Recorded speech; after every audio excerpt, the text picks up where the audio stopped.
G'day folks, Tracy Sheen, the Digital Guide, talking today on tech tips for using Perplexity as a search engine. Now, I don't know if you've heard about Perplexity. It's kind of one of the other like AI tools, ChatGPT, Google Gemini, yada, yada, yada. Perplexity have created Koch, which is their search engine.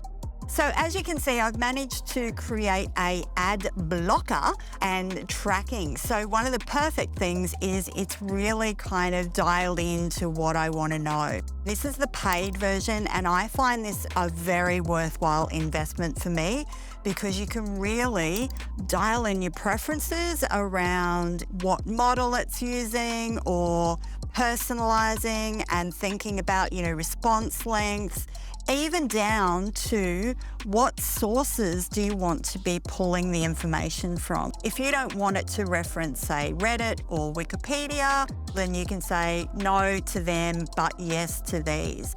The other really cool thing about Perplexity as a search engine, if I say, show me some intel on the latest hair trends for women in 2026, I don't know why that just came to me, but what it automatically does is give me a complete list of where it's found those sources. So unlike some of the other search engines or large language models that we may use to look for things, I'm immediately able to access verified sources. So I know exactly where it's pulling that intel from.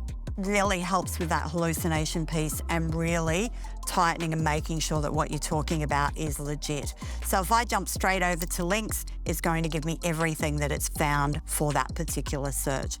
Just like, Google and our other search engines keeps our history, so it kind of knows, gets to know us. But it's just a really nice new way to be kind of crossing over the mix of old search and new search. So Perplexity or Koch by Perplexity, take a look, let me know what you think, and I'll see you for another tech tip.